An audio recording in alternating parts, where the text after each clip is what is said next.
Welcome, everybody, to the Hooves and Horns podcast. I'm your host, Archivist, and with me today is... Grand Treasurer and Noble John Mayberry. What's that, young man? The man who can't talk very loud. And then we have... I'm Headmaster Corrington, and we're here at an undisclosed location. I flew out, and I literally just got off the plane. Actually, I don't know if I told you guys this. We had an A-Shay trip. Everyone flew out to the East Coast. I live in Maryland, so everyone came to Maryland. I booked us a blacked out Chevy Suburban, brand new. A dude came up, and he's like, "Get in the car." And like took us a private tour around all of DC, all the spots, waited for us to go in line, see all the memorials. It was super cool. After that, we were like, that was sweet, let's go to New York City. So we went to New York City, and as soon as we get up there, Alan is saying some very questionable things. And I was like, you can't say that here. He's like, I didn't realize. And I'm like, you should realize. You can't say this! Oh my god. So yeah, we almost got shot. It was cool getting to see Times Square. Pizza? Not that good. It's literally floppy, soggy, like paper. Now, in New York, saying that is something that can get you shot. Yeah. Dissing their pizza, man. But I, like, from Illinois. So I like, you know, Rail deep pizza. dish Yeah. up in Chicago, Giordano's. Yeah, that's one of those general, like, big feuds over the Yeah. years in the United States. Which is better, New York or Chicago? Chicago is like a lasagna, and I think it's... I care more about the hot dog than I do the pizza, honestly. Those are pretty good. Yeah. Yeah. What's your favorite junk food, though? Ooh. It's not a fair question, I know. No, like, normal, like, snack junk food or, like, normal food that's bad for you? Like corn dogs or something? Like, it's something you really, you can't live without, but you don't eat often. For me, I'd have to say red velvet cheesecake, or not cheesecake, just red velvet cake in general. That's pretty good. That's a good one. Yeah, I get it on my birthday every year. I go to Walmart, I get my own, I put my candle in there, and I'm like, all by myself in my house. I'm like, happy birthday to me. As it should be. Spit on your own birthday cake, man. The tears add a good flavoring to the icing. Layers of salt and all that. I'm pretty partial to carrot cake, actually. Carrot cake is good. Yeah, I do love me some carrot cake. I hate making it, though. I always freaking cut half my knuckles off doing that. Ooh. Yeah, Wait, do you put actual carrots in it? Yeah. Well, that's the best way to do it. Yeah, you grate all the carrots and, Yeah. Sometimes you can put raisins in it, too. yeah. That works. Heresy. Make that No, not really. Raisins don't... Alright, so I'll give it... Raisins can be in a cake. One item raisins can't be in. Go. Item raisins can't be in? Ice cream. That's fair. Yeah, I could probably go with that. I don't think...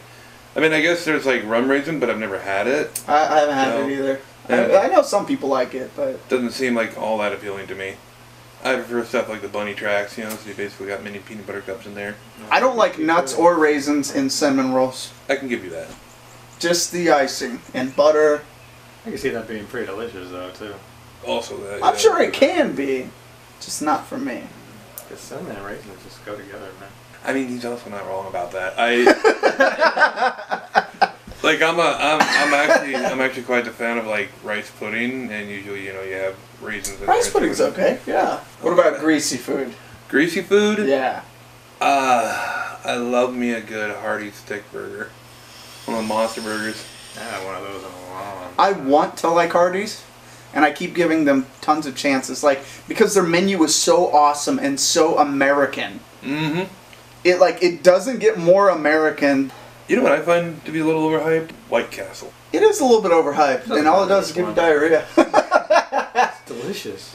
It's it's okay. It's a burger. It's like the epitome of what like fast food burgers are. Right. I mean, I'll give you that. Like you Just know, onions and a thin piece of meat and Mayo or mustard or whatever. I don't think it comes with that. And cheese. And a freaking soft air bun. Yeah, it's not White Castle at that point. And it's a fucking slider. I don't care if it's White Castle. I don't care if it's Crystals. I don't care if it's freaking wherever else. Best burger ever. I was in Okinawa, up in the northern, there's two big cities in Okinawa. Down south there's Naha, up north there's Nago.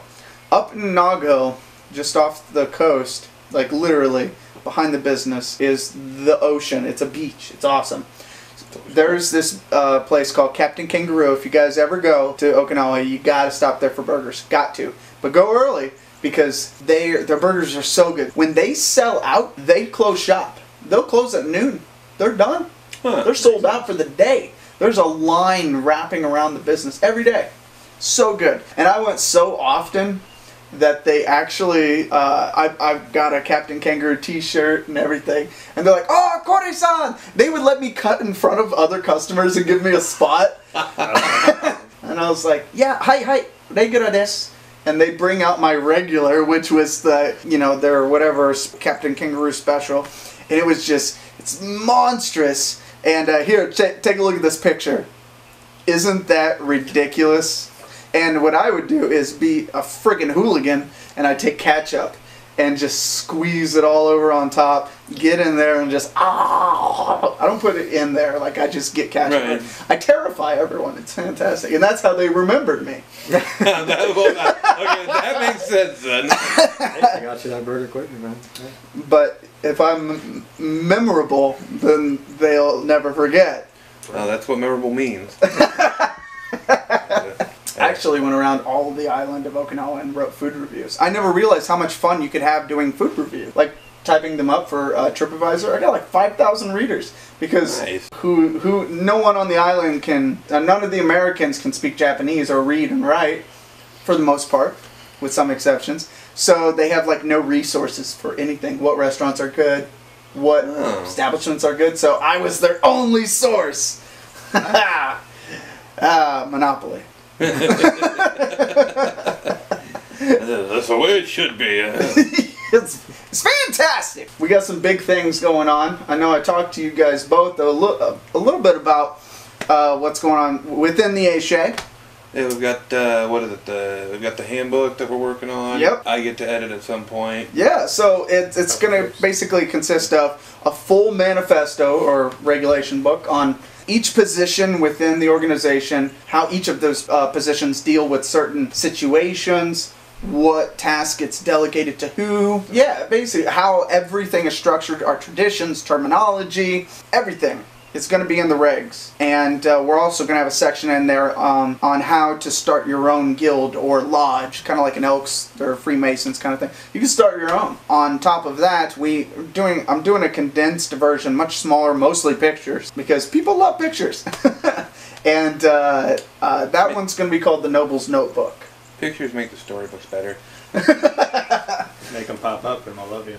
Pretty soon. I'm pretty much done now. I've pretty much written it. I'm just having everyone read it over, give me their opinions, which sections could really use some beefing up. Those are the two books, Noble's Notebook and the Manifesto. All new members are going to get those. Right on. Pretty excited about that. Is the manifesto not? Manifesto is the regs. Okay. Yeah. Okay, so before the show, I just showed them a video of Shed.move by Hot Diggity Demon, which is why I got into My Little Pony MLP, so, people don't recognize it. Became a brony. What do you guys think of that video? Oh, that video was hilarious. I don't think it makes me want to become a brony, but it certainly makes me appreciate those out there who might have something against bronies to make something like that. Wait, is it really worth watching all the Little My Pony? They're pretty good. They actually put a lot of Star Wars references, Abbott and Costello references. A lot of adult stuff is themed in the show. Okay, I can appreciate that. Because after the first season they realized, crap, most of our demographic is 20s and 30-year-old men. So they remade the whole show for men. It kind of got weird, honestly. It was, they had to adjust. Boys, Yeah.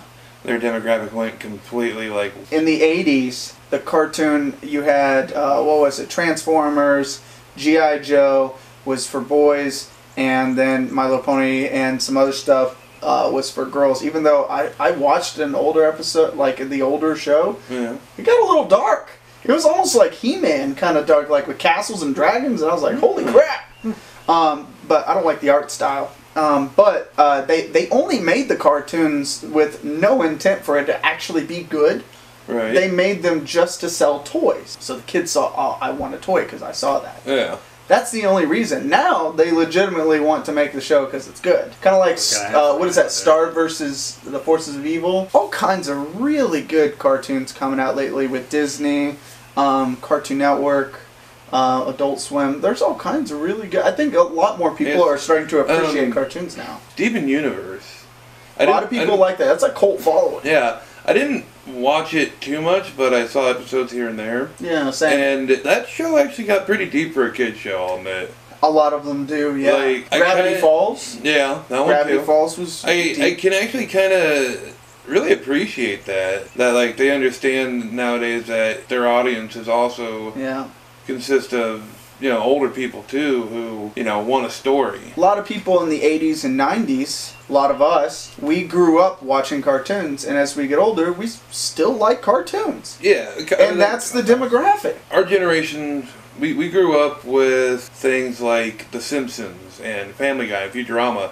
Like Video games, constant movies. Yeah, like we grew up with like these cartoons that were directed towards adults, but like we grew up being able to watch them too because hey, look, funny colors, cartoons, yay.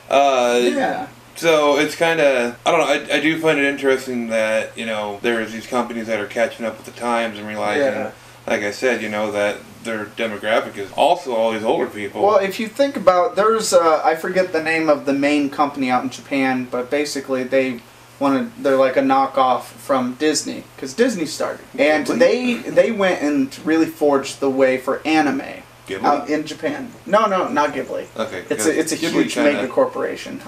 They own a bunch of studios. Oh. They forged the way for anime in Japan, whereas Walt Disney, really forged the way for cartoons. So in America, cartoons and Looney Tunes, anything that was animated, for the most part, was either a very deep story or it was purely comedy. We watched Wile E. Coyote, we watched Tom and Jerry, we watched Bugs Bunny messing with the witch, and it was fun. We laughed. It was for comedy. Yeah. Whereas anime in Japan was a legit, always focused only on the storyline and how can we build the character development to where the viewers can, you know, really develop empathy really get involved.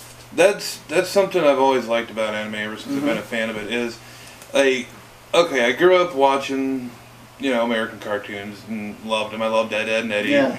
Cow and Chicken was stupid but funny. Ren and Stimpy is an all-time favorite classic. When I first started really getting into anime, I think it was Inuyasha. Inuyasha was one of the and I think a lot from our generations all the way up to age 40, 45, maybe even 50. A lot of them, the turning point, like anime was already big in Japan in the late 80s. Right. But it was they were really starting to hone their craft in the early 90s. But by the late 90s, boom, it just exploded in America. Yeah. And that was Cowboy Bebop, that was Toonami. For me, it was Birdie the Mighty that I saw on there. And to be honest, for those who were 15 and under, since that's a critical development stage in the human brain, you had huge sentiment attached to that show, and so you're way more likely to watch something like that in the future. Exactly, and see that's the thing. It's like Tenchi Muyo.